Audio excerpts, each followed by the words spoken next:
Welcome to the show, everyone. It's the Crypto Lark. Today, we're going to be talking about HoloChain. Think outside the blocks. HoloChain wants to create a framework for developers to build decentralized applications and aims to change the paradigm of data-centric blockchains to an agent-centric system. We're going to break down what that means after a massive thank you to you guys for continuing to support the channel and being part of the cryptocurrency community. Your support's awesome, so thank you guys so much for being part of this. And of course, you do have to remember that this is not professional financial advice, guys. This is just a dude talking about cryptocurrencies on the internet. Of course, why are we talking about HoloChain this week? It has won the Community Coin of the Week vote, so well done to everyone who came out and voted. Now let's get into what HoloChain does. So what is HoloChain all about? Well, they seek to improve on what they perceive as being some of the failings of blockchain. Now, HoloChain is actually quite an old project. The guys behind it were behind the Meta currency project. In fact, they've been developing this idea since before the Bitcoin white paper was written, so it's been around for quite a while. If you go over to their GitHub repository, it is nice and full of juicy little bits of code. They already have an alpha running. They also have a peer-to-peer Twitter, which is currently running as well. More of a proof of concept, but nevertheless, it is there.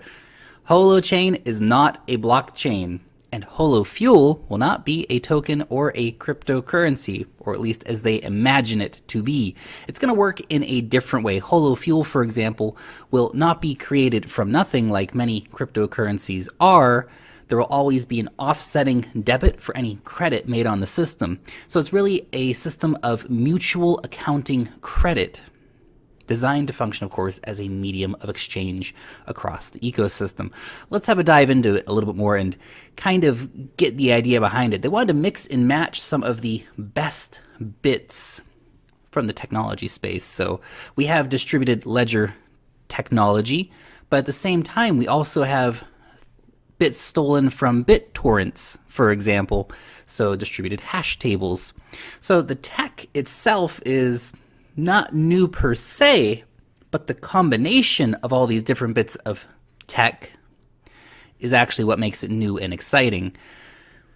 Their key focus is on the agent, so agent centrism.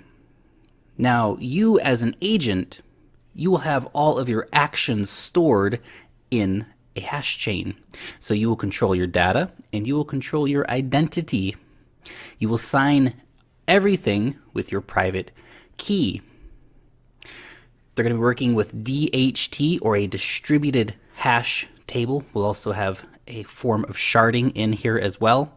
There is no consensus mechanism as we normally understand it, but there is a system of distributed validation rules, which they're calling DNA.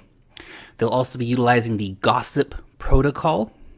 Now, this is used to share information about malicious actors with other nodes within the ecosystem. So this is acting as what they call the immune system, which would then revoke access to the ecosystem to malicious nodes. They're going to have a proof of service. Now, it's conceptually a bit similar to proof of work. You really need to build up your reputation here in order to, of course, not get kicked out and be seen as a malicious node. But this is going to be backed by computing power. So the bigger the network becomes, the more HoloFuel that can be issued out. The supply of HoloFuel, by the way, can expand and contract based on the need for HoloFuel. They really want to help bridge the gap between kind of the tech and the learning curve and really make it an easy user experience, kind of building on top of the existing infrastructure that is already there. So instead of trying to reinvent the wheel, make a better wheel, so to speak. They want to rethink the way that we do dApps. So the more popular an app becomes, the more hosting power it receives, which is pretty interesting. They're going to have something called RAD tools. I like the name for it. Essentially, we're going to have some developer tools, which are going to be really easy to kickstart any applications on HoloChain, as well as familiar programming languages, which are going to help make adoption easy as well. There's going to be a focus on having asset-backed value-stable cryptos. So in the case of HoloFuel, it'll be backed up by computing power. Now, the possible use cases for HoloChain are things like the sharing economy, but also supply chain and social media. Just take a moment, stop and think. How many likes, people clicking just the like button on Facebook, happen every second? It's like 500,000. That is a mind-boggling amount of information. And when you stop to consider, wow, all that information couldn't cross across blockchains right now. Ethereum just couldn't handle it. And so you really need a much more robust system to be able to handle those kind of massive user bases and mass functionality, mass amounts of data. HoloChain may just fill that gap.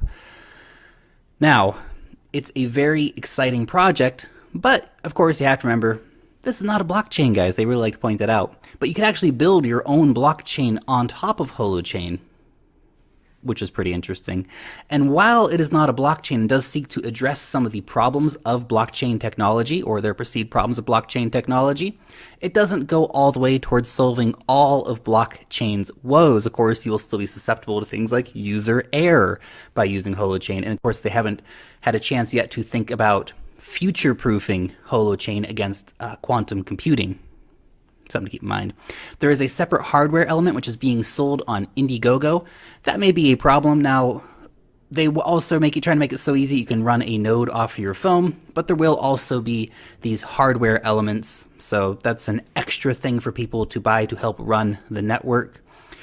They do have a good explainer video on their main page, but it could be a little more professional. I think overall, hiring some good media people to push a more professional image for HoloChain will be a good use of their funds moving forward.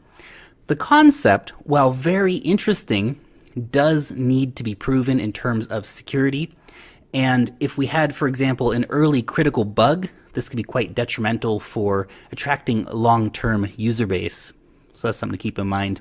The proof, of course, will be in the pudding, as they say. Now, they're looking to use a lot of the existing network and framework of the internet, just making it better with HoloChain technology. There's a lot of other projects out there, though, that do want to rewrite the way we think of the internet and how we know it, how we use it.